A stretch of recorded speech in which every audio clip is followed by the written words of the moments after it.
ಉದ್ಯೋಗಿ ನಿಧನವಾದಾಗ ಆತನ PF ಹಣ ತಾಯಿಗೋ ಪತ್ನಿಗೋ ಸುಪ್ರೀಂ ಕೋರ್ಟ್ ಮಹತ್ವದ ತೀರ್ಪು. ನಮಸ್ಕಾರ ಸ್ನೇಹಿತರೆ, ಉಪಯುಕ್ತ ಮಾಹಿತಿ ಚಾನಲ್ಗೆ ಸ್ವಾಗತ. EPF ಉದ್ಯೋಗಿಯೊಬ್ಬರು ನಿಧನದ ಬಳಿಕ PF ಹಣವನ್ನು ಪತ್ನಿ ಹಾಗೂ ತಾಯಿಗೆ ಸಮಾನವಾಗಿ ಹಂಚಬೇಕು ಎಂದು ಸುಪ್ರೀಂ ಕೋರ್ಟ್ ಮಹತ್ವದ ತೀರ್ಪು ನೀಡಿದೆ. ಪತಿ ತಾಯಿಯನ್ನು ಮಾತ್ರ ನಾಮಿನಿ ಮಾಡಿದ್ದರೂ ಪತ್ನಿ ಕುಟುಂಬದವಳಾಗಿರುವುದರಿಂದ ಆಕೆಯ ಪಾಲು ಪಡೆದಿದ್ದಾಳೆ.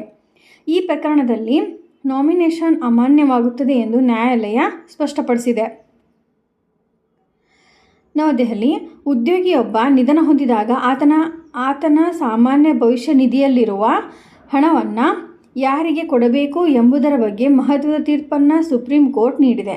PF ಹಣದ ಮೊತ್ತವನ್ನು ಪತ್ನಿ ಹಾಗೂ ಆತನ ತಾಯಿಗೆ ಸಮಾನವಾಗಿ ಹಂಚಬೇಕು ಎಂದು ನ್ಯಾಯಾಲಯ ತೀರ್ಪು ನೀಡಿದೆ.